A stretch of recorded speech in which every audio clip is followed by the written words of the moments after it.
بسم اللہ الرحمن الرحیم اللہ نور السماوات والارض مثل نورہ کمشکاۃ فیہا مصباح المصباح فی زجاجہ الزجاجۃ کأنہا کوکب دری یوقد من شجرۃ مبارکۃ زیتونۃ لا شرقیۃ ولا غربیہ یکاد زیتها یضیء ولو لم تمسسہ نار نور علی نور یہدی اللہ لنورہ من یشاء ویضرب اللہ الامثال للناس واللہ بکل شیء علیم فی بیوت اذن اللہ ان ترفع ویذکر فیہا اسمہ یسبح لہ فیہا بالغدو والآصال رجال لا تلہیہم تجارۃ ولا بیع عن ذکر اللہ وإقام الصلاة وإیتاء الزکاة اقام الصلاة وإيتاء الزکاة یخافون یوما تتقلب فیہ القلوب والابصار لیجزیہم اللہ احسن ما عملوا ویزیدہم من فضلہ واللہ یرزق من یشاء بغیر حساب صدق اللہ العظیم۔ سورہ نور کی آیہ نمبر 35، 36، 37 اور 38 چار آیتیں آپ کے سامنے اس وقت تلاوت کی گئی۔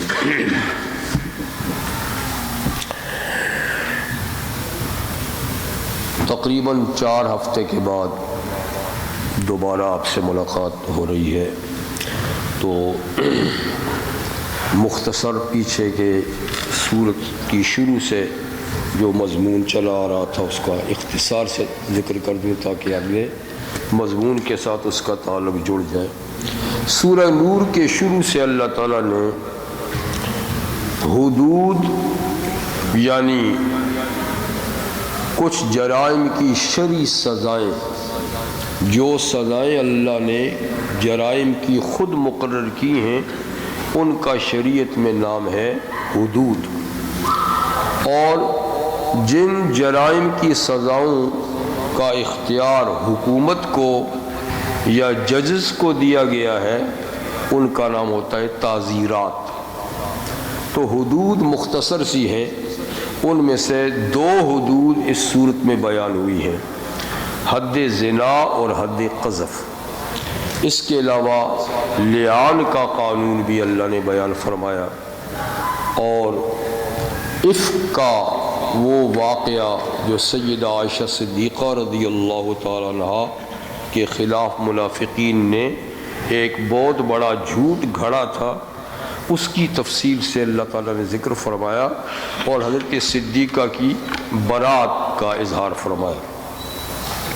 اس کے بعد حق تعالی شانہ نے عفت اور عصمت کا نظام کو قائم کرنے کے لیے کچھ اصول اور ضوابط بیان فرمائے کہ جب کسی سے ملاقات کی جائے، کسی کے گھر جایا جائے تو بغیر اجازت کے نہ جائے، اجازت ملنے پہ جائیں، اور جب کسی سے ملاقات ہو، اجنبی مرد ہیں اجنبیہ عورت ہیں تو ان کو نظریں جھکا دینی چاہیے، نظریں ملا کر باتیں نہیں کرنی چاہیے۔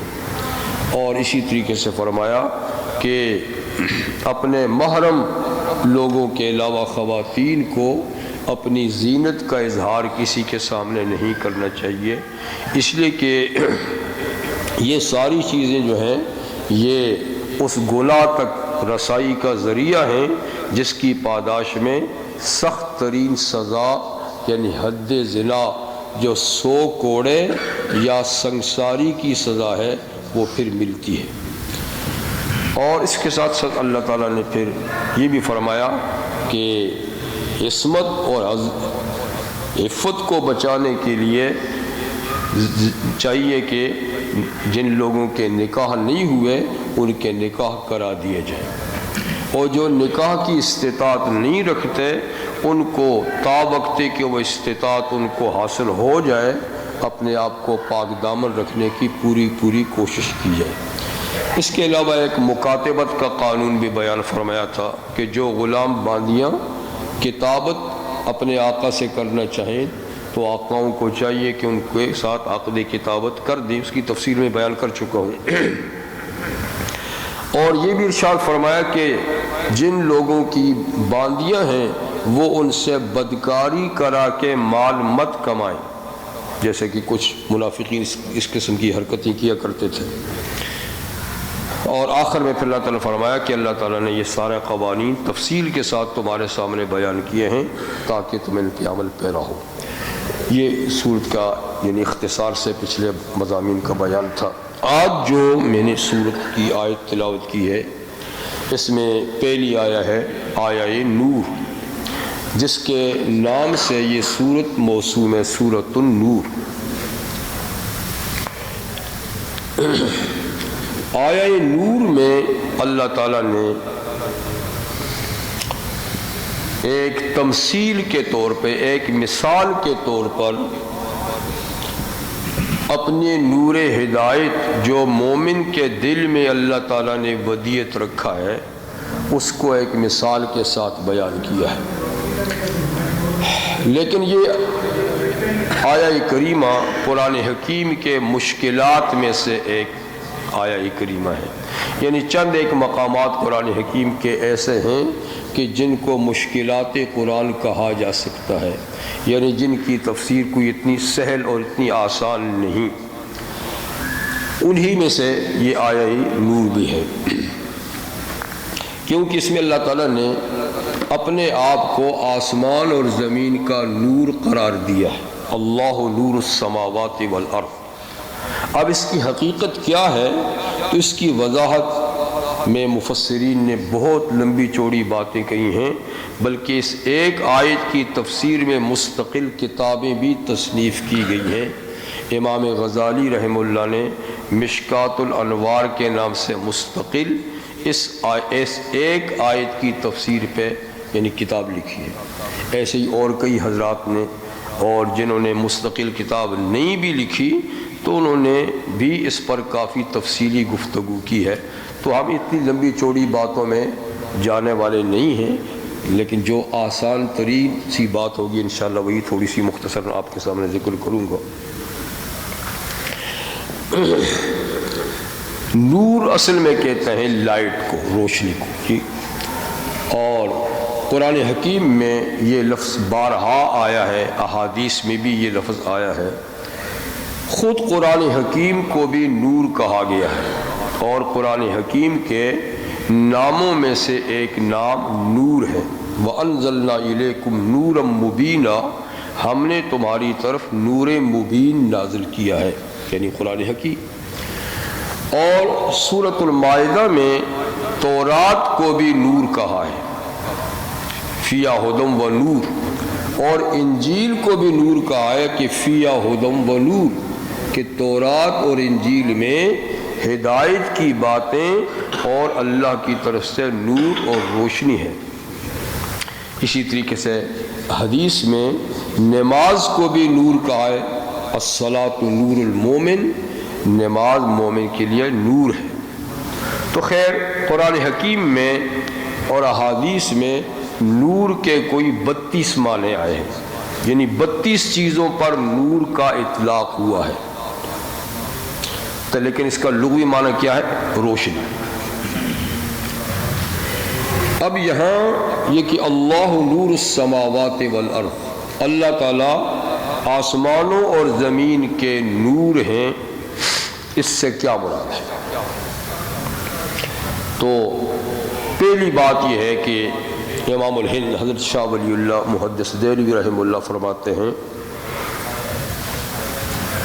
کہ یہاں نور سے مراد ہے ہادی، ہدایت دینے والے، یعنی اللہ تعالیٰ ارض و سما کے ہادی اور رہنما ہے۔ جیسے کہ سورہ اعلیٰ میں حق تعالیٰ شاہ نے ارشاد فرمایا نا، بسم اللہ الرحمن الرحیم سبح اسم ربک الاعلی الذی خلق فسوی والذی قدر فہدی. جی کہ اللہ تعالیٰ وہ ذات ہے قدر فہدی جس نے ہر چیز کو ایک خاص اندازے کے ساتھ بنایا ہے. یعنی کوئی چیز اللہ کی تخلیق میں بے ترتیب نہیں، بے مناسبت نہیں، ہر چیز انتہائی مناسبت کے ساتھ اور انتہائی ترتیب کے ساتھ اللہ تعالیٰ نے اس کو بنایا ہے. تو پہلی بات تو یہ کہ اللہ کی تخلیق میں ہر چیز ترتیب اور تناسب کے ساتھ ہے. اور دوسری یہ کہ فہدی، اللہ نے کوئی سی بھی مخلوق ایسی نہیں جو پیدا کر کے یوں ہی چھوڑ دی ہو کہ جس سمت میں جائے جی، بلکہ فہدی ہر چیز کو پیدا کرنے کے بعد اس کی رہنمائی کی، یعنی اس کو مقصد تخلیق بتایا کہ کس چیز کے لیے اس کو بنایا ہے. تو اس لیے اللہ تعالیٰ جیسے ارض و سما کے خالق ہیں تو ایسے ہی اس کے ہادی بھی ہیں، ہر چیز کی رہنمائی. تو فرماتے ہیں کہ یا نور کا معنی ہے ہادی. اللہ نور السماوات والارض، یعنی اللہ تعالیٰ ہدایت دینے والے ہیں آسمانوں اور زمین کو، یعنی اس کے اندر جتنی مخلوق اس نے پیدا کی ہے اس مخلوق کو پیدا کرنے کے بعد اس کی رہنمائی کرنے والے ہیں. تو گویا نور سے مراد کیا ہوا؟ نور ہدایت. یعنی ہدایت کو بھی نور کہتے ہیں. جیسے کہ کفر اور شرک کے مقابلے میں ہدایت کو قرآن میں نور کہا ہے. اللہ ولی الذین آمنوا یخرجهم من الظلمات الی النور. اللہ تعالیٰ مومنوں کے ولی ہیں، کارساز ہیں، دوست ہیں، اور وہ ان کو ظلمات سے، ظلمت کی جمع، ظلمت کا معنی اندھیرے، یعنی کفر کے اندھیروں سے نکالتے ہیں الی النور، ہدایت کی روشنی کی طرف.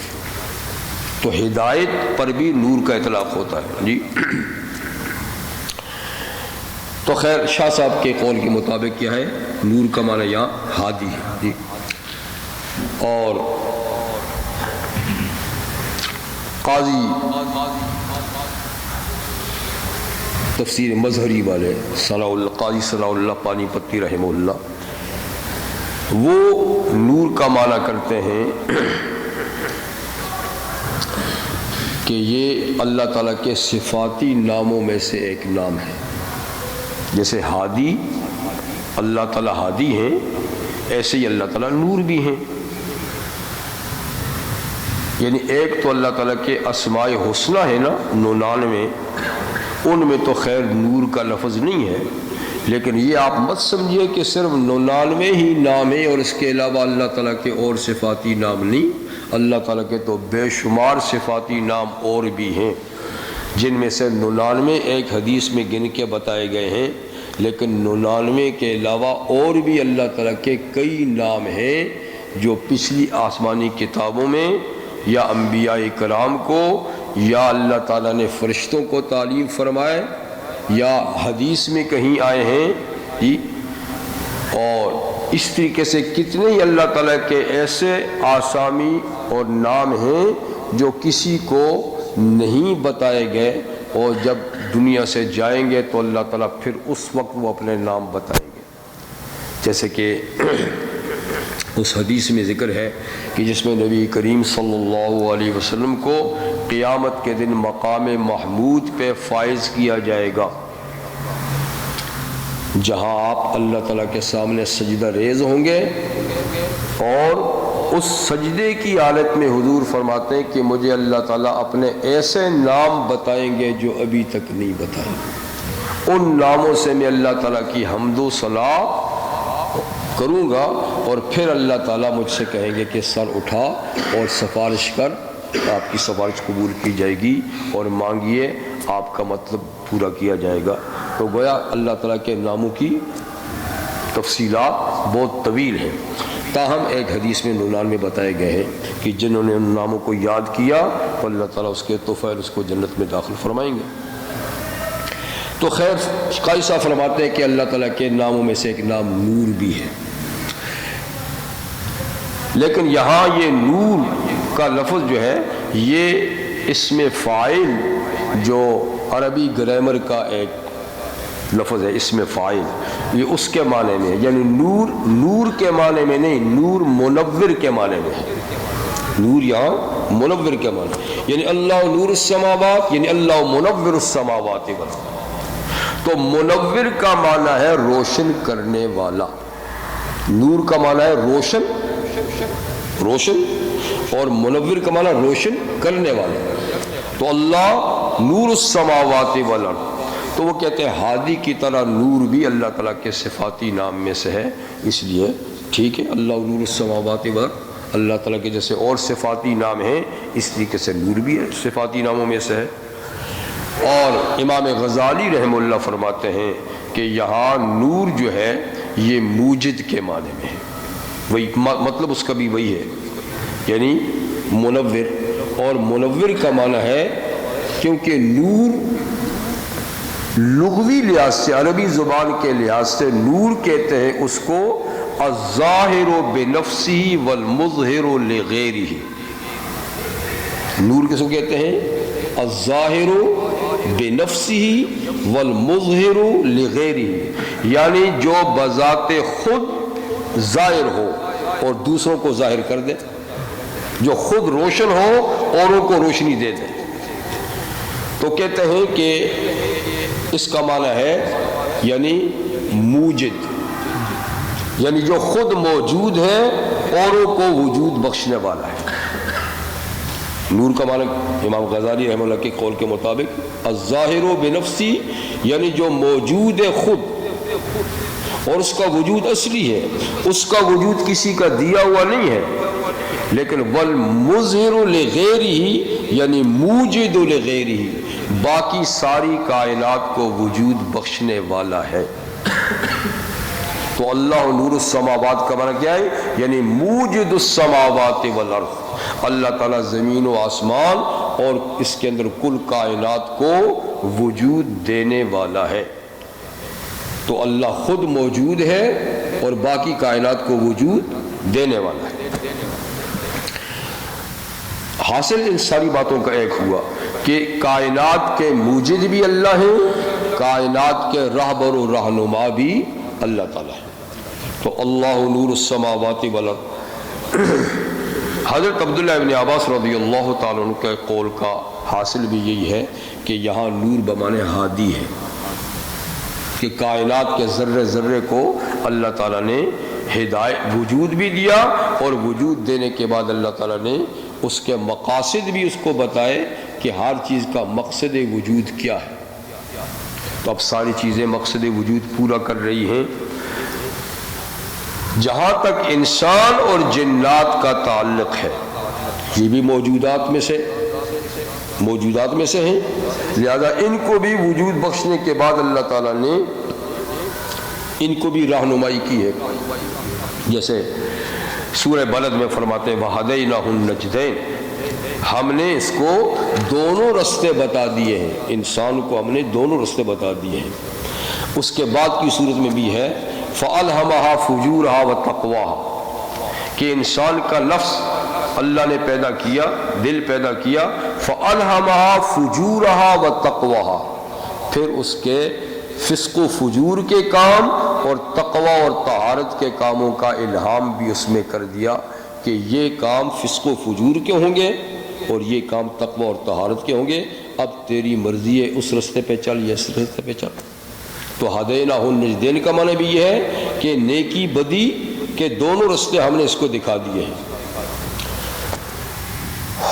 تو کائنات کی باقی چیزیں جو ہے نا وہ تو قانون تکوینی کی پابند ہیں کہ جو رستہ بتایا ہے انہوں نے لازماً اسی رستے پہ چلنا ہے، وہ رستہ بدل سکتی ہی نہیں۔ لیکن جہاں تک انسان اور جنات کا تعلق ہے اس مخلوق میں، تو یہ قانون تکوینی کے علاوہ قانون تشریعی کے بھی پابند ہیں۔ یعنی کچھ قانون تو جبری ہے انسان کے لیے بھی، جنات کے لیے بھی، کہ اس کے خلاف نہیں کر سکتا. اب آنکھوں سے دیکھ سکتا ہے، کان سے نہیں دیکھ سکتا، ٹھیک ہے نا. لیکن کچھ شرعی قانون ہے، اس میں اس کو اختیار دیا کہ تو چاہے تو اپنا، چاہے تو نہ اپنا. اپنائے گا تو ثواب ملے گا، نہ اپنائے گا تو عذاب ملے گا. جی تو بہرحال اللہ تعالیٰ آسمان و زمین کے اندر جتنی بھی مخلوق ہے سب کے موجد بھی ہیں اور سب کے ہادی بھی ہیں. تو حضرت عبداللہ بن عباس کی قول کا بھی حاصل یہی ہے. اور جناب ابی بن کعب رضی اللہ عنہ فرماتے ہیں کہ اس آیہ کریمہ میں اللہ تعالیٰ نے اپنے اس نور ہدایت کی جو مثال دی ہے تو اس میں 3 چیزوں کا ذکر ہے. کا مشکات 1، مصباح 2، زجاجہ 3 چیزیں. جی یعنی جو نور ہدایت ہے وہ کہاں ہے؟ کیونکہ یہاں جس نور ہدایت کا ذکر ہے وہ کل کائنات والا نہیں ہے، بلکہ جو انسانوں کو اللہ تعالیٰ نے اور مسلمانوں کو اللہ تعالیٰ نے جو نور ہدایت دی نا، اصل میں تمثیل اس کی ہے، تمثیل اس کی ہے. تو اس کی تمثیل میں 3 باتیں، مشکات، مصباح اور زجاجہ. فرماتے ہیں کہ مشکات جو ہے یہ مومن کا سینہ ہے، سینہ. اور مصباح جو ہے یہ قرآن حکیم ہے، اور زجاجہ یہ مومن کا دل ہے. تو اللہ تعالیٰ نے اپنے نور ہدایت کی تمثیل یوں دی کہ مومن کا دل جو مومن کے سینے کے اندر ہے، سینے کے اندر ہے. جی اور اس کے اندر جو مصباح ہے یعنی زجاجہ ہے وہ، اور جو اس کے اندر جو مصباح ہے، جو چراغ ہے نا، وہ قرآن حکیم ہے، وہ قرآن حکیم ہے. تو مومن کے سینہ یہ کیا ہے؟ یہ ہے مشکات. اور اس کے اندر جو دل ہے مومن کا یہ وہ یعنی کانچ، جیسا کہ ہوتا ہے نا شیشہ، جیسے لالٹین آپ نے دیکھی ہے، یہ لیمپ آپ نے دیکھا ہے. جی تو جیسے کہ لیمپ جو ہوتا ہے تو مومن کا دل لیمپ ہے، اور اس کے اندر جو بتی جلتی ہے نا، روشن ہوتی ہے، وہ ہے یعنی قرآن حکیم. تو نور ہدایت اصل میں کیا ہے؟ قرآن حکیم ہے، جو مومن کے دل میں روشنی پیدا کرتا ہے. اور مومن کا دل کہاں ہے؟ وہ مومن کے سینے میں ہے. بعض اہل علم کہتے ہیں کہ اس سے اولیت کے طور پہ رحمت عالم صلی اللہ علیہ وسلم کا دل مراد ہے. ٹھیک، اور ثانوی لحاظ سے پھر ہر مومن کا دل مراد ہے، اس لیے کہ سب سے زیادہ روشن قرآن حکیم سے جن کا دل ہے وہ رحمت عالم صلی اللہ علیہ وسلم کا قلب اطہر ہے. جی اور پھر اس طریقے سے ان کی تعلیمات کے ذریعے سے پھر ہر مومن کے دل کے اندر قرآن حکیم کی روشنی جو ہے وہ منور، اس کے دل کو منور کرتی ہے. اور جب دل منور ہو جاتا ہے، جب قرآن حکیم کی روشنی دل میں آ جاتی ہے، نور آ جاتا ہے، تو حضرت ابی بن کعب رضی اللہ عنہ فرماتے ہیں کہ پھر اس میں یہ ہوتا ہے کہ مومن اللہ کی نعمتوں کا شکر گزار ہوتا ہے. یہ اس کی نشانی ہے، یعنی نور ہدایت کی نشانی یہ ہے کہ اللہ تعالیٰ کی طرف سے جو نعمتیں ملتی ہیں مومن اس پہ شکر گزار ہوتا ہے. اللہ تعالیٰ کی طرف سے کوئی ابتلاء اور آزمائش آتی ہے تو مومن اس پہ صبر کرتا ہے. 2 باتیں. اور تیسری یہ ہے کہ مومن کو جب کوئی فیصلہ اپنے یا دوسروں کے حق میں کرنے کی نوبت آتی ہے تو عدل و انصاف کا فیصلہ کرتا ہے. اور جب اس کو کسی سے گفتگو کا موقع ملتا ہے تو صرف حق اور سچ بات ہی کہتا ہے. یہ 4 کہتے ہیں کہ نشانیاں ہیں کس چیز کی؟ مومن کے دل کے اندر روشنی کی. اگر یہ 4 باتیں ہیں نا، اس کو مومن کا دل روشن ہے، اس کے اندر یہ نور ہدایت پورے کا پورے طریقے سے آ چکا ہے. اب یہ کہ اس کا کسی جگہ میں داخل ہونا بھی نور کی بنیاد پر، اس کا نکلنا بھی نور کی بنیاد پر، جی اس کے منہ سے کلام نکلے گا تو نور کی بنیاد پر، اس سے جو عمل صادر ہوگا تو نور کی بنیاد پر، اور اس کی پوری زندگی کا سفر نور کی بنیاد پر ہوگا، جو چلتے چلتے چلتے چلتے اس کو جنت کو پہنچا دے۔ اللہ نور السماوات والارض، اللہ نور ہے آسمان اور زمین کے، یعنی ہادی ہے آسمان و زمین کے، اور یہ موجد ہیں زمین و آسمان کے، موجد بھی ہیں ہادی بھی ہیں۔ مثل نورہ کمشکات، مثال اللہ کے اس نور یعنی نور ہدایت کی، کمشکات تاقچے کی طرح ہے، تاقچہ آپ میں سے کئی حضرات تو جانتے ہوں گے، جو دیوار میں مساجد کی دیوار میں خاص طور پہ بنائے جاتے ہیں، جہاں چراغ رکھے جاتے ہیں۔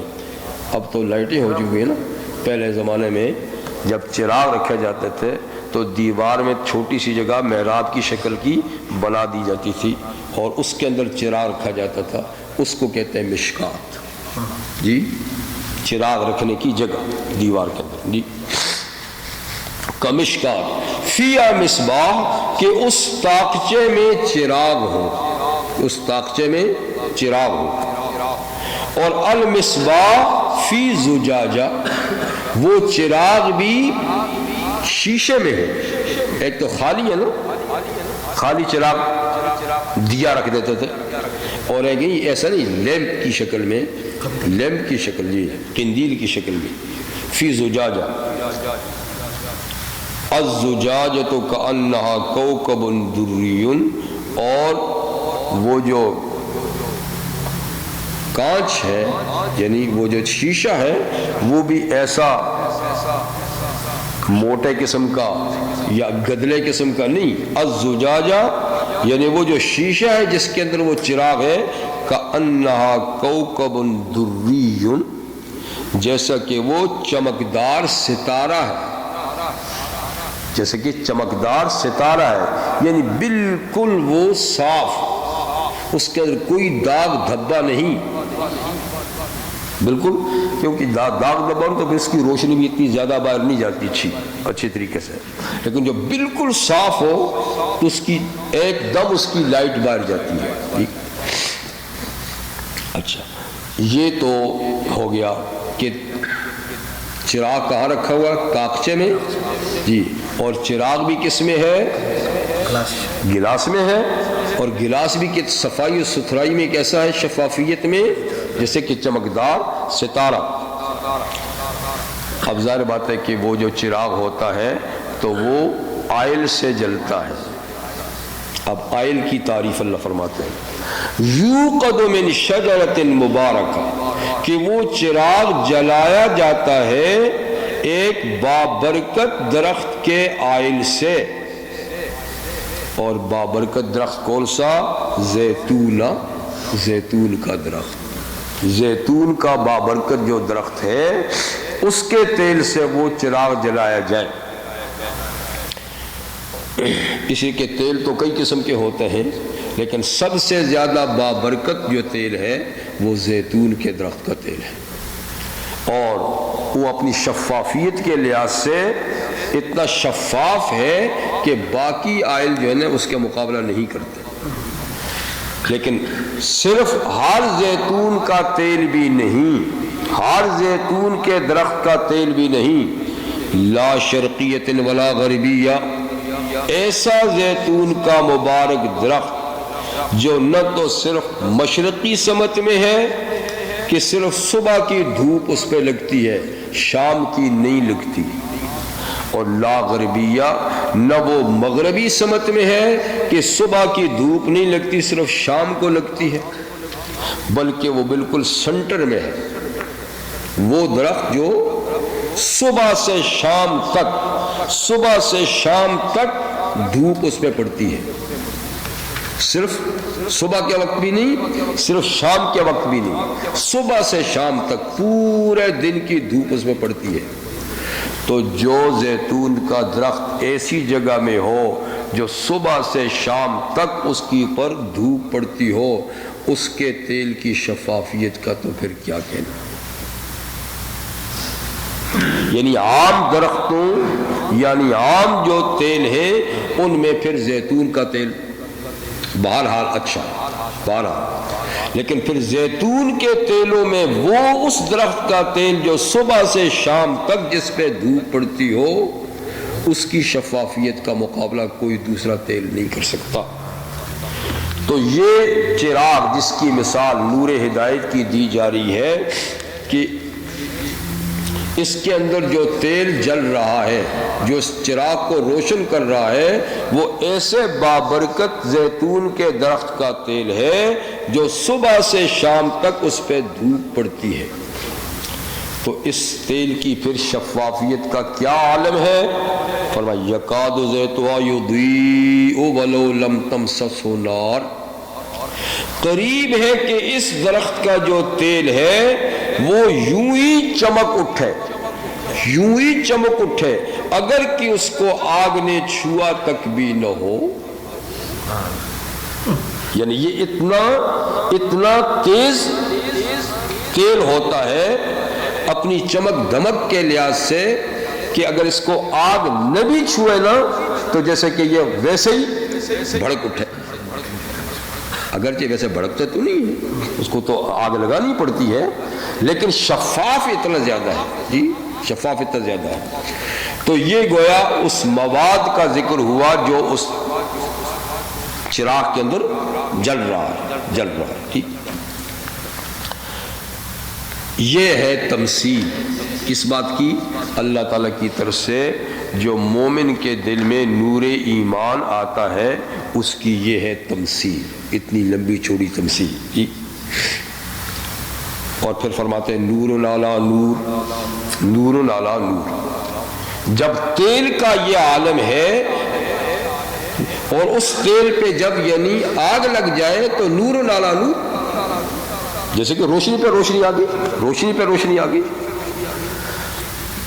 تو تمثیل کا حاصل یہ ہے کہ مومن کا دل اللہ کے نور معرفت سے ویسے بھی منور ہوتا ہے، مومن کا دل اللہ تعالیٰ کے نور معرفت سے ویسے بھی منور ہوتا ہے، لیکن جب اس پہ قرآن اور سنت کی روشنی پڑتی ہے تو نور علی نور۔ تو یہ ایک اضافی چیز ہوگی، یعنی پہلے سے مومن کے دل میں نور معرفت موجود ہے، اور یہ نور معرفت آپ کو پتہ ہے کہاں سے آیا ہے؟ یہ وہی ازل میں الست بربکم، الست بربکم قالوا بلا، جب انہوں نے بلا کہا اور پھر اس دنیا میں آئے اور اس بلا کہنے کے ساتھ اس کے برخلاف کوئی اور چیز نہیں مکس ہوئی، جی، تو وہ باقاعدہ محفوظ ہے۔ وہ جو بلا کہا تھا، اسی کے رحمت عالم صلی اللہ علیہ وسلم کے ارشاد گرامی ہے نا کہ کل مولود یولد علی الفطرہ، ہر بچہ پیدا ہونے والا فطرت اسلام پہ پیدا ہوتا ہے، مسلمان پیدا ہوتا ہے۔ کیا مطلب؟ یعنی اسی عقیدے پہ پیدا ہوتا ہے، اسی اقرار پہ پیدا ہوتا ہے جو ازل میں اس نے کیا تھا، جی۔ آگے ماحول اس کو بگاڑ دیتا ہے، فَأَبَوَاهُ يُهَوِّدَانِهِ، اس کے ماں باپ اس کو یہودی بنا دیتے ہیں، اس کو مجوسی بنا دیتے ہیں، اس کو کچھ بھی بنا دیتے ہیں۔ تو ایک بچہ جب پیدا ہو اور اس کو صحیح ماحول شروع سے میسر ہو، مومن ماں باپ کے گھر میں پیدا ہوا، جی، اور کفر و شرک سے اس کا دل آلودہ نہیں ہوا، جی، تو نور معرفت ہوا نا، نور معرفت لے کر آیا تھا تو گویا اس کا دل روشن ہے۔ اب اس پر مزید اس نے جب قرآن کی تعلیم حاصل کر دی، حدیث کی تعلیم حاصل کر دی، دین کی تعلیم حاصل کر دی، تو وہ اور چمک اٹھا۔ یہ ہے نور علی نور، یہد اللہ لنورہ من یشاء۔ اللہ تعالیٰ اپنے اس نور ہدایت کی رہنمائی فرماتے ہیں جس کو چاہتے ہیں،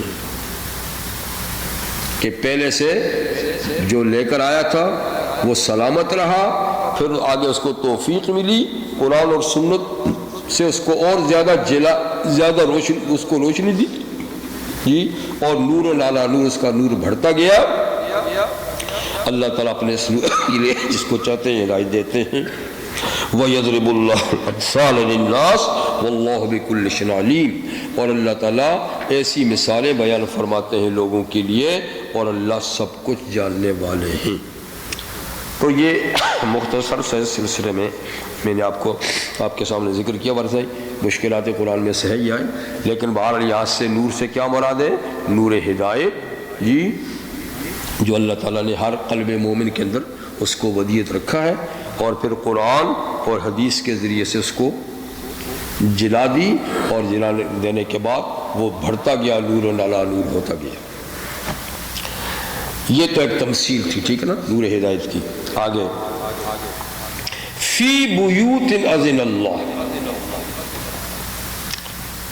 اب یہ نور کہاں ملتا ہے؟ یہ نور کہاں ملتا ہے؟ اس جگہ کو اللہ تعالیٰ بیان فرماتے ہیں۔ ویسے نور تو ہر جگہ مل سکتا ہے، لیکن اس کے ملنے کی خاص جگہ کیا ہے؟ فی بیوت، ان گھروں میں ملتا ہے جس میں آپ بیٹھے ہوئے ہیں۔ نور ہدایت ملنے کے خاص مقام اور مراکز کیا ہیں؟ وہ گھر ہیں، وہ گھر ہیں۔ اذن اللہ ان ترفع، کہ اللہ تعالیٰ نے حکم دیا ہے کہ ان گھروں کو اٹھایا جائے، بنایا جائے، ان کی عزت اور تکریم کی جائے، ان کی تعظیم بجا لائی جائے، ان کا احترام کیا جائے۔ ان گھروں میں یہ نور ملتا ہے۔ فی بیوت کیا مطلب؟ یعنی مساجد، اصل یعنی یہ نور ملنے کی جگہ کیا ہے؟ مساجد ہے۔ اور اہل علم فرماتے ہیں کہ مساجد کے علاوہ جو بھی دینی مراکز ہیں وہ مساجد ہی کے حکم میں ہوتے ہیں۔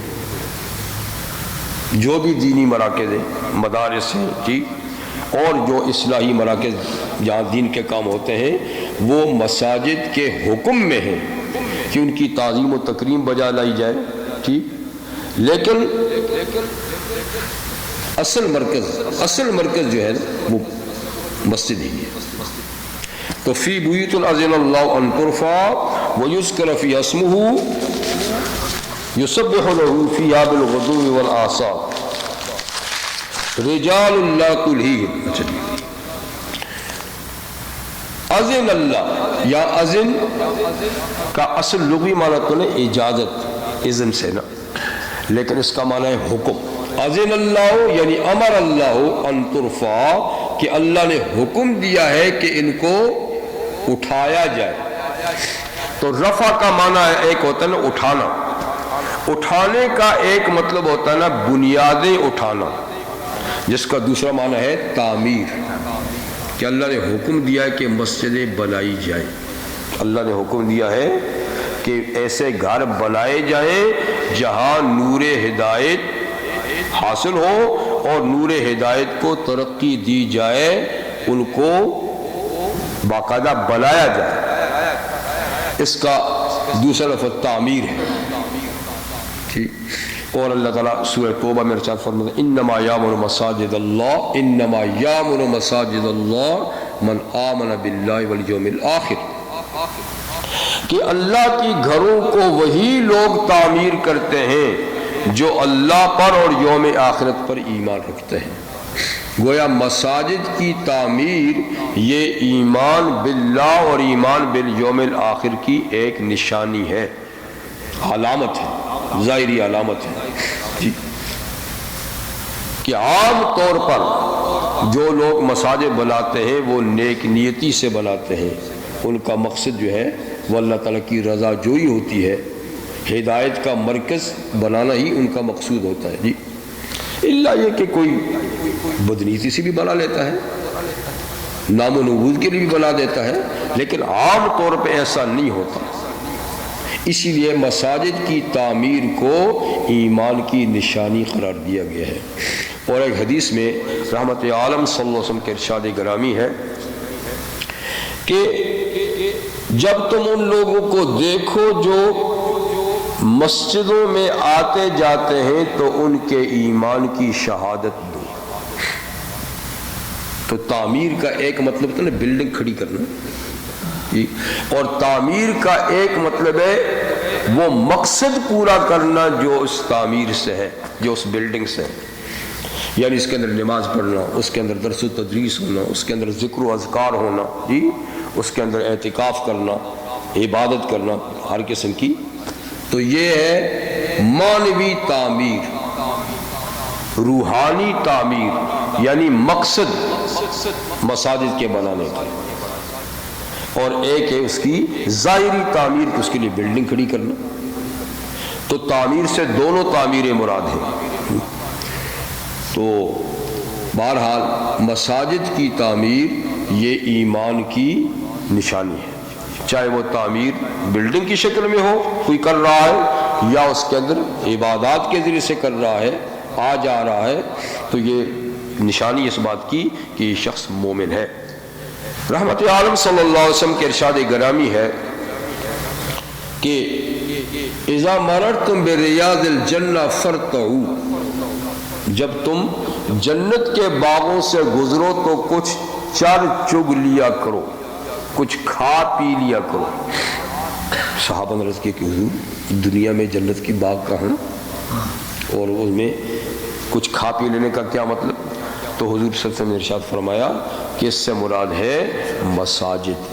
دنیا میں جو مسجدیں ہیں نا یہ جنت کے باغ ہیں، اور ان کے اندر چرنے کا مطلب کیا ہے؟ یعنی کچھ جا کے عبادت کر لینا. جب بھی یعنی تمہارا مسجد سے گزر ہو تو کچھ دیر وہاں رک کر تھوڑی بہت جتنی بھی مناسب عبادت کر سکتے ہو، یہ ہے ان باغوں میں سے کھا پی لینا. مسئلہ ہے کہ دنیا میں اگر یہ کام کر لو گے تو اس کا نتیجہ جنت کے باغوں میں پھر کھانا پینا ہوگا. تو خیر مساجد کی تعمیر جو ہے، چاہے وہ بلڈنگ کی شکل میں ہو چاہے وہ عبادات کی شکل میں ہو، یہ اعلیٰ ترین کاموں میں سے ہے. حضرت عثمان غنی رضی اللہ تعالیٰ عنہ نے رحمت عالم صلی اللہ علیہ وسلم کے بعد اپنے دور خلافت میں مسجد نبوی کو شاندار انداز سے تعمیر کرنے کا فیصلہ کیا.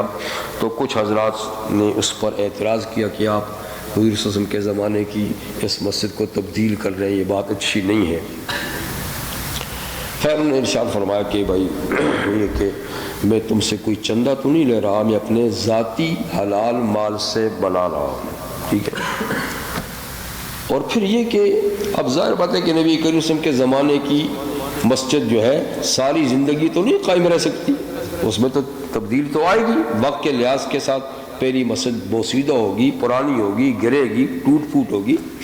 اسی طریقے سے وہ جگہ تنگ ہوگی، اس کو وسیع کرنا ہوگا. تو یہ ٹھیک ہے کہ آپ صلی اللہ علیہ وسلم کے زمانے کی ایک یادگار باقی رہے، لیکن جتنی باقی رہ سکتی ہے اتنی رہ سکتی ہے. اب یہ نہیں کہ ساری زندگی باقی رہے. خیر آپ نے مسجد کو شاندار طریقے سے اپنے زمانے کے لحاظ سے شاندار طریقے سے بنائے، اور اس کے لیے بہترین معمار آپ نے بلوائے بنانے والے. اور لکڑی ہندوستان سے آپ نے ساگوان کی لکڑی جو بڑی مضبوط پائیدار لکڑی ہوتی ہے وہ منقش لکڑی وہاں سے منگوا کے آپ نے شاندار طریقے سے مسجد بنا دی. اور پھر آخر میں بھائی آپ نے ارشاد فرمایا کہ دیکھو بات یہ ہے کہ تم لوگ اعتراض کرتے ہو، بات یہ کہ میں نے نبی کے رسول سے یہ بات سنی ہے. آپ نے فرمایا من بنا للہ مسجدا بنى اللہ له بیتا فی الجنہ، کہ جس نے اللہ کی رضا کی خاطر مسجد بنائی اللہ اس کے لیے جنت میں گھر بنائے گا. تو بھائی میں ایسے تھوڑا بنا رہا ہوں، میں تو اپنے لیے جنت میں گھر بنا رہا ہوں. تو اس میں اعتراض کی کون سی بات ہے؟ تو ہر دور میں اس کے بعد پھر عمر بن عبدالعزیز کا دور آیا تو انہوں نے اور زیادہ مسجد نبی کو شاندار انداز سے بنایا. اور چلتے چلتے آج آپ دیکھیے تو ماشاءاللہ دنیا کی عظیم الشان اور خوبصورت ترین ہر لحاظ سے، یعنی دونوں حرمین شریفین کی مساجد جو ہے بے مثال مسجدیں ہیں.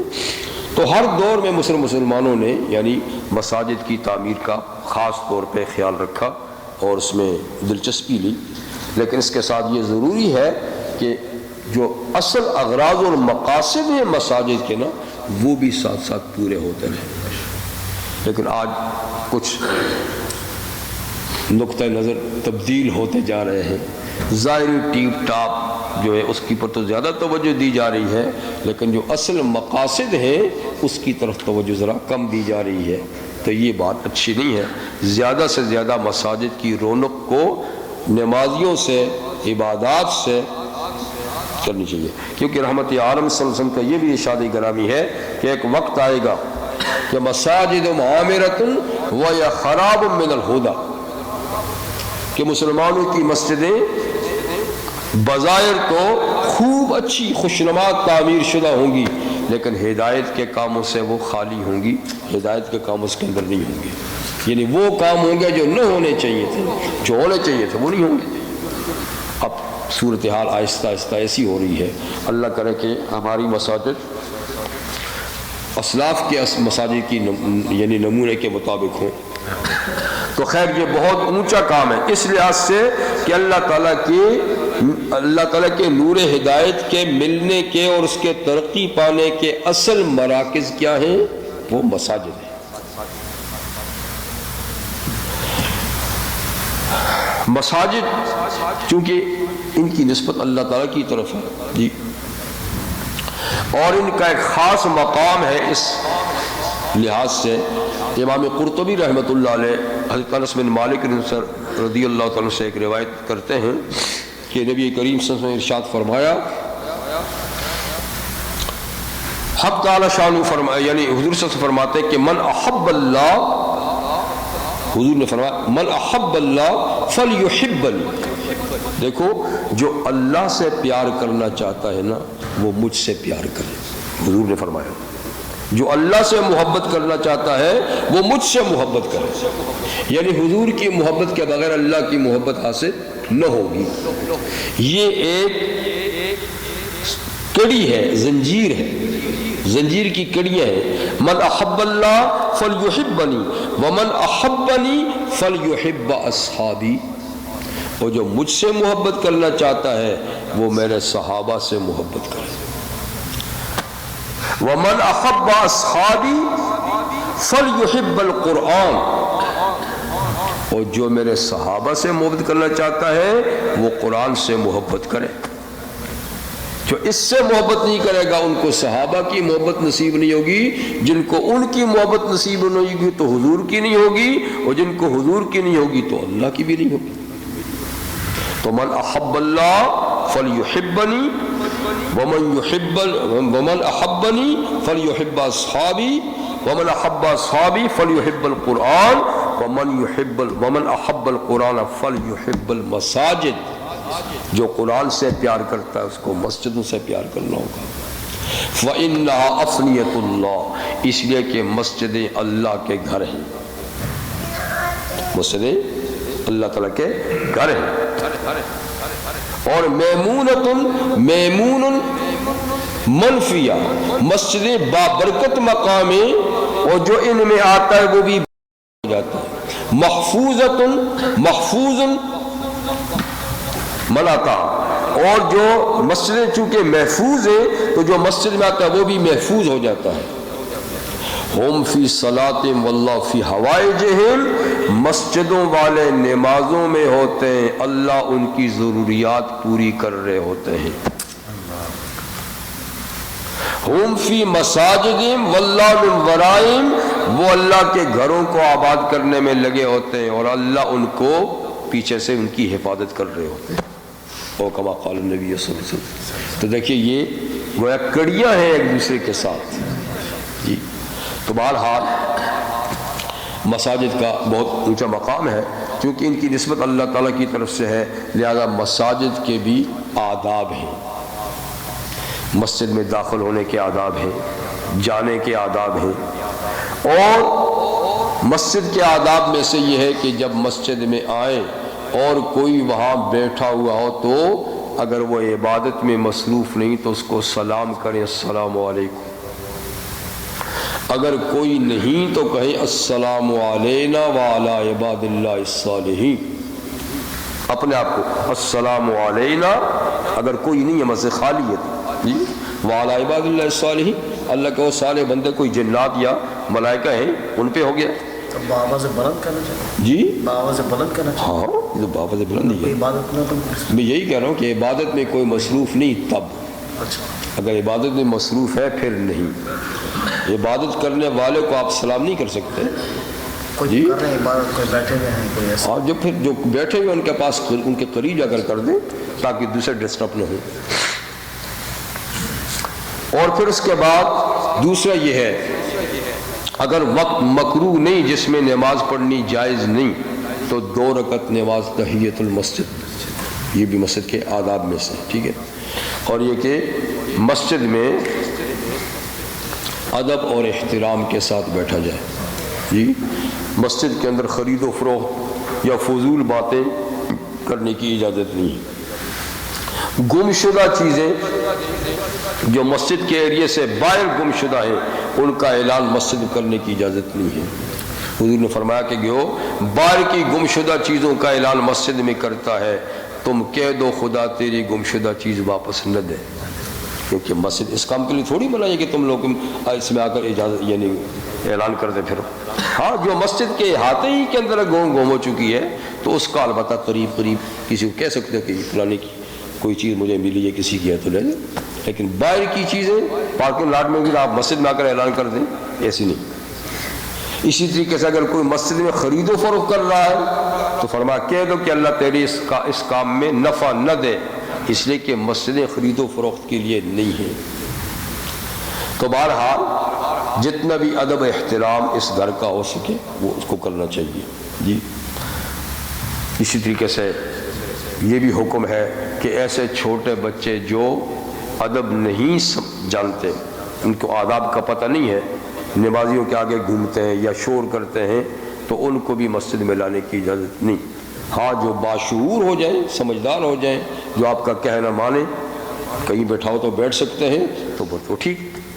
اسی طریقے سے کوئی دیوانہ پاگل ہے تو مقصد کہ جو مسجد کے آداب کا خیال نہیں کر سکتا اس کو مسجد میں لانے کی اجازت نہیں ٹھیک.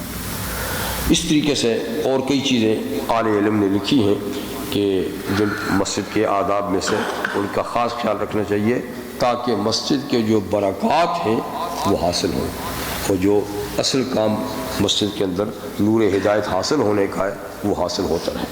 یہ فنڈ ریزنگ وغیرہ جو ہوتی ہے مسجد، ہاں جی نہیں فنڈ ریزنگ وغیرہ جو ہوتی ہے دیکھیے فنڈ ریزنگ اگر مسجد کے لیے ہی ہے یا کوئی دین کے کام کے لیے ہے تو وہ دین کا کام ہے.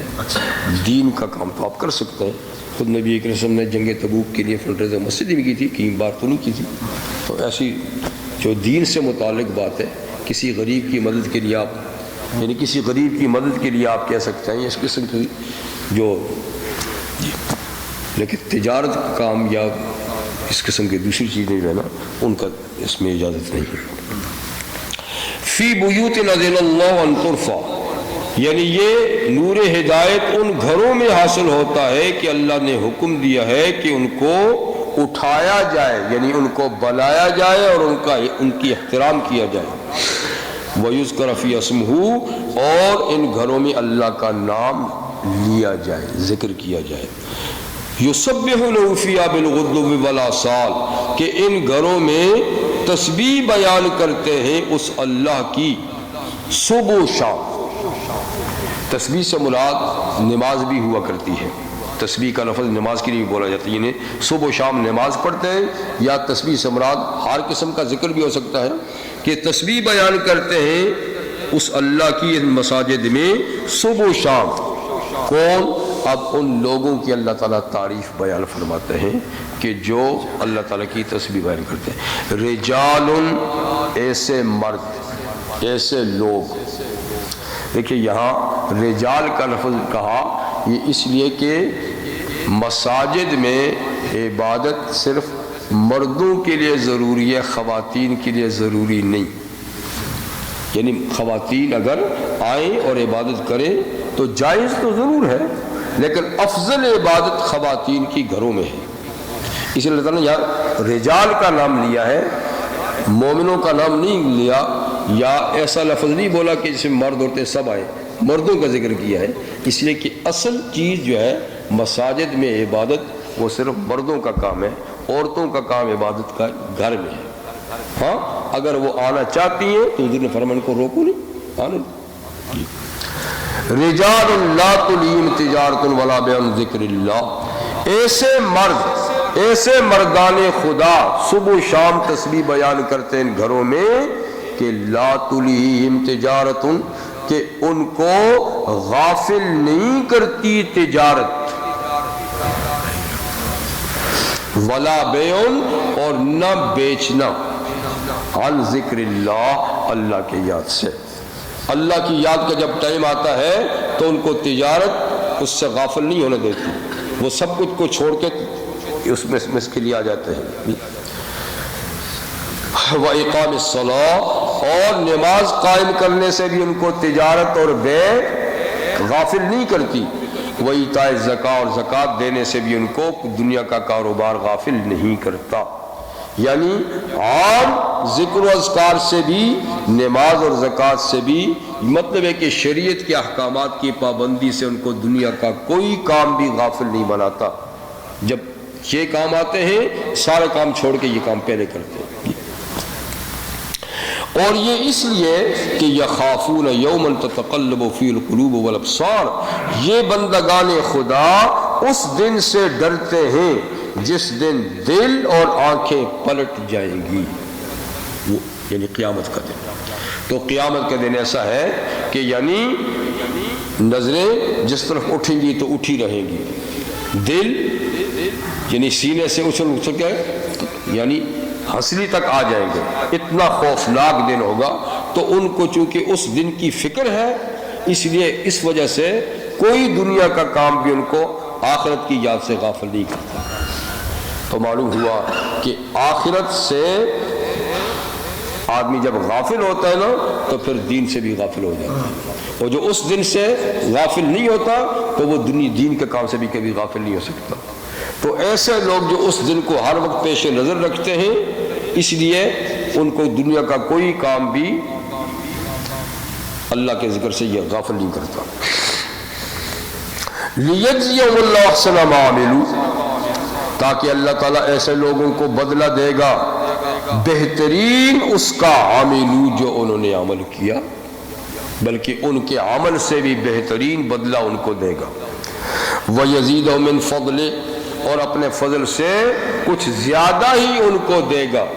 ان کے عمل اس قابل نہیں ہوں گے کہ ان کو اتنی چیز ملے، بلکہ اللہ تعالیٰ اپنے فضل سے ان کے عمل سے بھی زیادہ ان کو دے گا۔ جی جیسے کہ حدیث میں فرمایا گیا ہے کہ اللہ تعالیٰ کا جو دیدار ہوگا جنت میں، اللہ تعالیٰ کی رضا جو ہوگی جنت میں، تو یہ عمل سے بھی آگے کی چیز ہوگی۔ جی ویسے بھی انسان کے عمل کتنے ہیں، محدود قسم کے، اور وہ بھی اللہ تعالیٰ کی نعمتوں کے مقابلے میں کیا ہے، لیکن اس کے باوجود بھی کچھ ایسی نعمتیں اللہ تعالیٰ عطا فرمائیں گے کہ جو ان کے عمل کا بدلہ نہیں ہوگی، بعد اللہ تعالیٰ کا فضل و احسان ہوگا۔ واللہ یرزق من یشاء بغیر حساب، اللہ تعالیٰ روزی دیتا ہے جس کو چاہتا ہے بغیر حساب کے۔